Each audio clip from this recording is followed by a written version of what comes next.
I needn't give an introduction for the Greatsword. After 197 playthroughs of Elden Ring, I have finally decided to give this slab of iron a go. A bit north of the Caelem ruins, you'll find the Greatsword in a chest on the back of a wagon. There are many large beasts busy snacking around said wagon, so stop running a few yards before the chest, and crouch before acquiring your prize if you want to avoid a fight. The light attacks for the weapon are a triple sweep. They're fast, deal plenty of damage, but are not the focus of this run. That belongs to the heavy attack. The first heavy is a crazy sweeping swing, and the follow-up is a powerful vertical smash downward. These heavy attacks hit as hard as you think they do. If you're playing in lower New Game Plus levels, or even NG, the damage and poise damage of this move may be enough to script some fights. Even on max New Game Plus, I was able to two-tap things like the Red Wolf of Ratigan. If you need to move even faster than the light attacks, the rolling attack is a quick poke with great reach.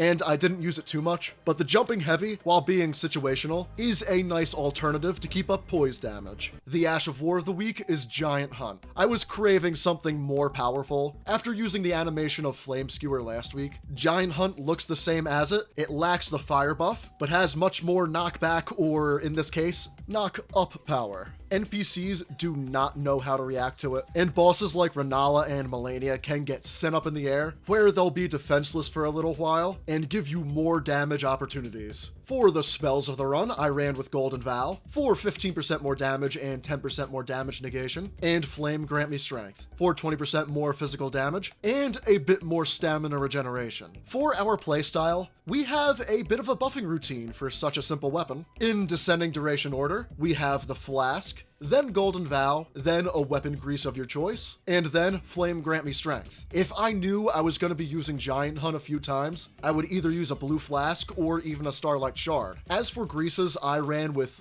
one of two. Either Mesmer Fire Grease, if the enemy was weak to fire damage, or Royal Magic Grease, if the enemy was resistant to fire damage, or I just wanted to make the weapon look cool. Who wouldn't want their whole greatsword to glow a deep royal blue? Finally, I used the greatsword in a full run.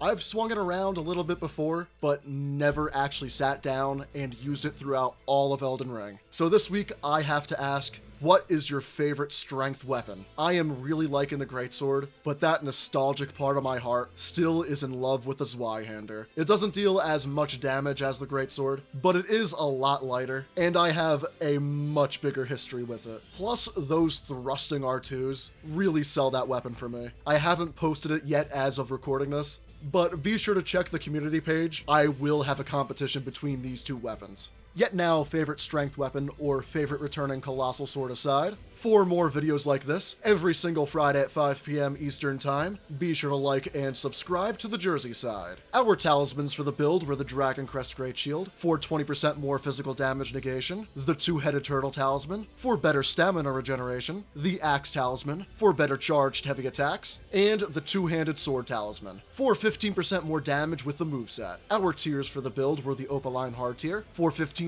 more all damage negation, and I changed out the second tier between the Bloodsucking Crack tier, which gives us a 20% boost to all damage at the cost of health drain, or the Spiked Crack tier, along with the Axe Talisman. This gives us better fully charged R2s. Our stats at RL 170 are 60 Vigor, 15 Mind, to use the Ash of War once or twice and the incantations, 40 Endurance, as the R2s take a lot of stamina, and this weapon and armor, they're quite heavy. 80 strength, of course, this is where the damage comes from, at least 12 dexterity to use the weapon, and 25 faith to use Golden Vow and Flame Grant Me Strength. In conclusion, you should use the Greatsword. Even if you don't like strength builds, you will after using this sword. It's iconic, it's beloved, and it's got the power to back up the legendary reputation it possesses. The fact it took me 197 playthroughs to use is nuts. Now, if only I could find the time to read Berserk.